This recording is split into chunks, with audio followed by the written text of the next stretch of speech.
Can you play games and save the planet? Hello and welcome to Growth Masterminds. My name, of course, is John Koetsier. Gamers generally just want to play games and win and have some fun. Game publishers want to make money so they can get more players, make better games, and you know what? Pay the bills. That kind of matters. Is there a way to harness all these different needs for environmental good in a way that gamers will find meaningful as well as helpful and publishers say, hey, I'm making good money right now? Today, we're chatting with Daniel Madrid. He's a chief growth officer at Dots.eco, which says they have a rewarded ad opportunity that boosts growth, increases monetization, and is good for the planet. Current publishers using them include Wooga, Wildlife, and Playtika. Welcome, Daniel. Thank you, John. Very happy and very glad to be here with you today.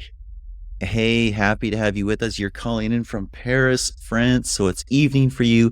I'm in Vancouver, Canada, so it's just after 8 a.m. We're both awake. That's awesome. Give me the big picture. How does this work? Sure.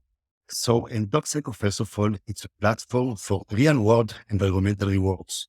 When I say environmental rewards, I mean anything like planting trees, cleaning plastic from the oceans, saving sea turtle babies, restoring coral reefs, and many other environmental activities that are used by leading gaming studios as a way to motivate and incentivize players to play more, to stay more engaged, to increase retention, brand reputation as well.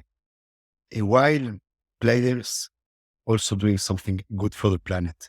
So it's all about doing good, feeling good about it. And there is also an element of bragging about it. I'll tell you about it later. So it sounds amazing, but the first and most obvious question that comes to my mind, maybe the planet is rich. Maybe there's lots of gold mines we don't know about. Maybe the planet is paying you. I don't know. Where's the cash coming from? Sure. So we're getting paid by our business partners, our clients. In this case, we're focused on gaming studios, but we do work with other kind of businesses who are paying for the game. So all the money is coming directly from the client directly, but I would say that indirectly it's coming from the players, just because this is used as a tool for monetization. So when we're able to align business goals and environmental impact, everybody wins. Unpack that for me. Who's buying an ad that is about saving the planet and who's getting the cash for that ad? How are publishers putting this unit into their apps to monetize? Sure. So just to clarify, it's not really a new ad type. It's rather a new type of reward in game. So let me unpack it for, let's say there is a guy, for example, Wooga, that we participated together in an activity that was part of the Green Game Jam organized by the United Nations with the Play for the Planet, sorry, where players knew that whenever they will be reaching a specific milestone, they will be doing good for the planet. So they're just playing their favorite games, but with us, whenever they're getting rewarded on top of the normal rewards in game, they can do a real world impact. So it's just about, sometimes it's a milestone based goal, individual. A single player is playing, reaches a particular milestone, and they are being rewarded with planting a tree in the real world, or cleaning 1 pound of plastic from the oceans, or saving a sea turtle baby, again, in the real world. Players play, they reach the milestone, and then they get a certificate from us thanking them for the real world impact. So basically, it's turning any game into play to impact. Interesting. So it's more an engagement retention strategy that makes you feel good about playing this particular game because you're having a real world impact than it is about monetization to the publisher. So I would say that it's a combination of both. It's not the typical ads monetization, but it's a monetization of the game. Just because we do see that whenever there is an environmental reward as part of the game, players are really excited about it. They are playing more, so more playtime, more retention. They are coming back, play the game. Sometimes they need to make particular purchase, an in-app purchase to have new levels or new content in the game, and they are just embracing it. So basically, at the end of the day, studios are better monetizing, giving new experiences, uh, and the players have also an extra sense of purpose just by playing. So this is something very different, right? This is something that I haven't run across before, at least. And so let me see if I've got this right. I'm a publisher. I have a game. I come to you, we do a deal, we integrate your technology into our game. And as I show this to my players and try and integrate it into my game and the game mechanics and all that stuff, I actually pay so that there are some of these real world activities. So I'm actually investing in ecological reclamation or whatever it is, whatever the projects are. And then as a result of doing that, and as my players feel like, hey, you know what, I'm contributing, I'm making this happen. I cleared 1,000 pounds or kilograms of plastic out of the Pacific Ocean because of my playing in this game. I play the game more, I watch other ads, I buy other in-app purchases, and the result is overall better retention, engagement, monetization for me as a publisher. Is that the story? Yes, that's the story. That's most of the story from a monetization perspective.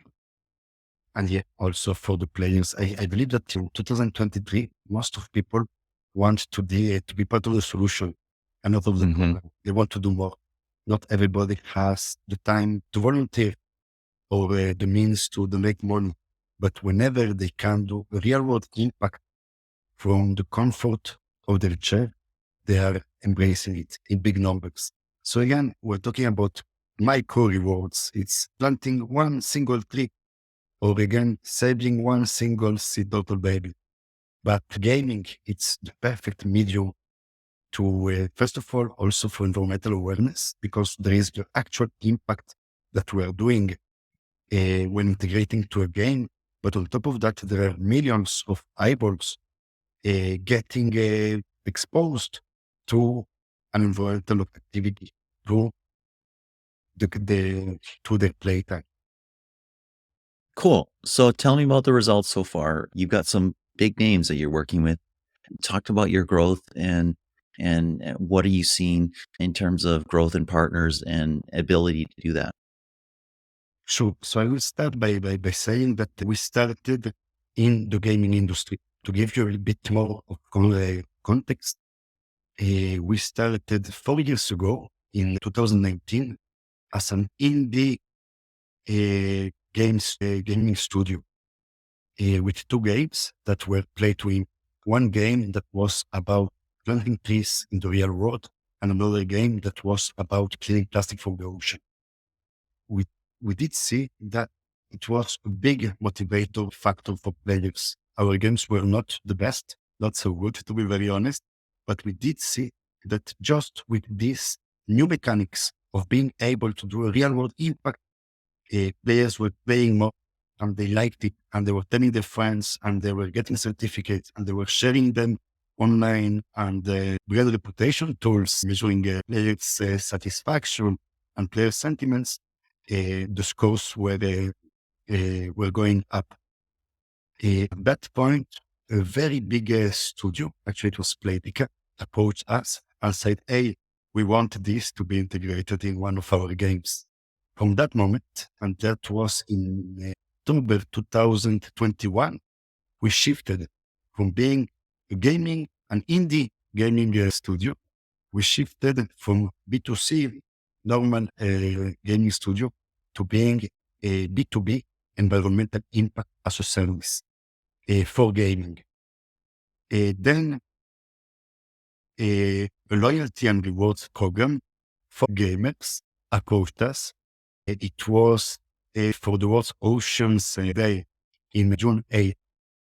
They wanted to have an environmental friendly offer meaning that loyalty and rewards programs are all about giving points to their members. Then their members can redeem these points for goods in a marketplace, generally gift cards or e-commerce products. And with us, they wanted for the first time to let their members redeem and exchange their points for cleaning plastic from the ocean. It was supposed to be only for 2 weeks, but it became their best seller. So they decided to leave it there indefinitely. And they started offering all different type of impact activities. And that's how we started with the loyalty and rewards. Today, I'm very humbled and honored also to say that we're working with the largest loyalty and rewards programs. So we started with gaming. We continued very focused on gaming, but also with loyalty and rewards programs. But today we're working with other big brands from Kaltura to TripAdvisor or Google that are using these environmental rewards as a way to incentivize desired actions. So basically, it's not only for gaming, it can be anything.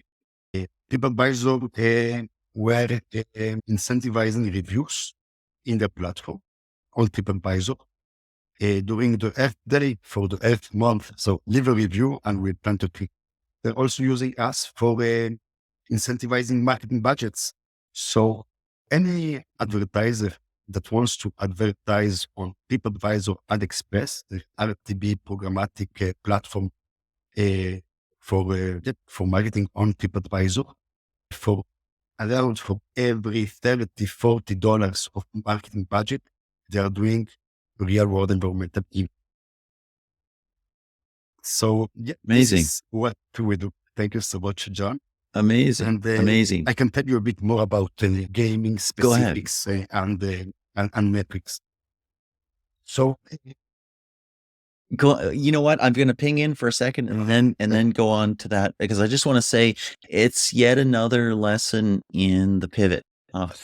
Because you start doing one thing, I think I'm going to do this thing, and then you see, oh, that has traction. Boom, let me go there, and then you see, oh, that has traction, and that's a really, really interesting thing. It's the thing I love about the startup world. Okay, back to gaming. You've got some more to say.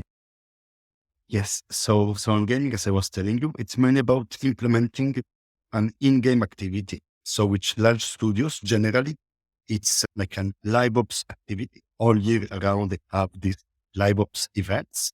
And there are more than 100 different environmental days in the year. The most well-known is Earth Day. I mentioned previously the World's Oceans Day. There is the Environment Day, Sea Turtle Days, and you have mainly a day for so many different activities. So many times what they do is having a live ops event, can be a few days, a few weeks, and the players know that whenever they are reaching a particular milestone in game, they will be planting a tree or cleaning plastic from the ocean, for example.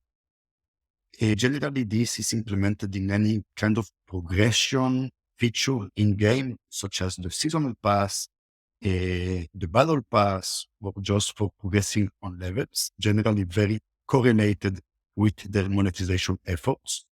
And we do see that each time that we are giving away, where we are rewarding players with these eco rewards, they are paying more. So for example, give you some examples. If we're talking about the seasonal pass, we do see that depending on the game, we can see that around 2 to 3% of players are finishing a seasonal pass during a period of time, let's say a week. We do see that each time that this seasonal pass includes eco rewards, we're seeing more than 5 or 6% of players finishing it. So more playtime, more engagement, and we do see that they come back to play more during the period of time of these rewards. So again, as I was telling you, it's playing your favorite game. Everything needs to be around a good game, of course. We need the players enjoying the time, but on top of that, getting this extra value of doing good for the planet. On a time that environmental awareness, it's at an all-time peak. I think that a few years ago, we didn't know what was eco-anxiety. And now we know that so many of us, me included, are eco-anxious just because we see what's going on in the planet all around. Mhm. Mhm. Mhm. Super interesting. I see that despite the fact that I did some research about what you do and how it works and everything like that, saw a deck and your website and other things like that, I didn't really understand it. And it's very interesting to hear how it actually works and why a publisher would actually bring this into their app because it competes with other stuff. Anything you put into your app, anything you put into your game competes with other stuff, competes for time, competes for attention, competes for somebody actually looking at it, paying and engaging with it. Talk about the process of bringing on new partners, new games, or apps that you're working with. Is it hard to convey what you do and how it works, or is it pretty easy? Sure. So I would say that getting big studios interest, it's quite easy because it's very innovative. It's very in line of most of these studios' values, and for sure with the values of the players. So there's always a lots of interest. They want to explore how to implement it. And then you're totally right, John. This is competing with other features. There is the roadmap, the priorities, a big, backlog of different features. So generally, we start talking with the monetization teams. These are the guys, the monetization or the live ops teams. These are the guys that are all day thinking on how to make the game more exciting, how to add the new innovative elements. And then normally we take it with many other teams because this interests as well the marketing team. They're using it as a way to reach new audiences, people that care about the environment. And today we're talking about Mhm, almost 95% of humanity who are worried about the climate change. So mhm, normally we have the monetization, the live ops teams, the marketing teams interest. Then it's more a call with the product team development to understand how to implement it. We made it very easy for studios to implement. So we started from a very simple API integration, around 2 hours to implement. Now we also support Unity SDK. So it's very easy because most games are currently developed on Unity. And then it's just configuration. And then mhm, most of the work actually it's on the studios. It's about mhm, modifying the elements in the game because players need to know about it. They need to be aware mhm. in the game that if they do this, the studio on their behalf will be doing this real world environmental in. And then there is quite a lot of work. That being said, there's not more work than any other live ops event that Mhm, they are doing across the year. And mhm, again, with mhm. so many different opportunities, I think that all studios out there are looking to do something for every day and also to provide the values that their players are looking for. I could see that being compelling. I could really see that could be compelling because there's often things that you have that you get in the email or it's in an app or something. Do this and you get, I don't know, $5 off or 15% discount or something like that. And it's not like I'm not going to do something for that. But if I have the chance to make some real impact and maybe plant a couple trees or something like that, I could see that being something super interesting. I can also see as a publisher saying, "Hey, I'm going to do a live op around Earth Day or around some local, national, regional environmental event or something like that," and then just see, hey, if it takes off and it works, maybe I do it again. Maybe that makes a lot of sense. Now, talk about the results. Obviously, you've got clients and they're sticking with you, so they see some value in this, despite the fact that it's not traditional ad-based monetization. It's more of a longer play. Do you have some numbers on when people are using your solution, what happens to retention, what happens to monetization, all those sorts of things? Sure. So we do see across the board a significant uplift of transactions and revenue whenever they are implementing these eco rewards in game. So I can tell you a bit more about the metrics themselves for measuring this engagement or the retention or the brand reputation used with different tools like Afogata, for example. But on top of that, every single player that is reaching the milestone rewarding them is getting customized certificate of doing. So imagine it, you play the game, you reach the milestone, and you get a certificate in game. It can be in the inbox, in the notifications feature, or just as a pop-up in game stating, "Thank you, John, for cleaning 1 pound of plastic from the ocean or saving a sea turtle baby." And these certificates can be shared online via social media channels. So they all have like this share button. And we do see that on average, 18% players are sharing them online. So we do know that now most people are not sharing content. They really need to get excited about it. And we do see that whenever they are doing good, they are proud about it. And this is illustrated with the high share rate. Whenever player is sharing this certificate, it doesn't matter if it's on Facebook or on LinkedIn, on Twitter, or via WhatsApp with their family and friends. If whoever is exposed to the certificate will see exactly the same certificate like the player received with one little change, a very important one, is that instead of having a CTA, a call to action of sharing the certificate, they have the same button becomes play now or download now. And this is redirecting them directly to the stores, to Google Play, to the Apple Store, or to any website. So actually, it's a virtuous circle of bringing more players, some of them to user acquisition, just because you can get to new audiences. Then your existing audience is also playing more, sharing the certificates, and this is bringing additional organic downloads again. So just to wrap it up, on top of engagement and retention, I will touch specific metrics. There is also a, a new players, new downloads, and also in terms of brand reputation or player sentiments, we also do see a very big uplifts.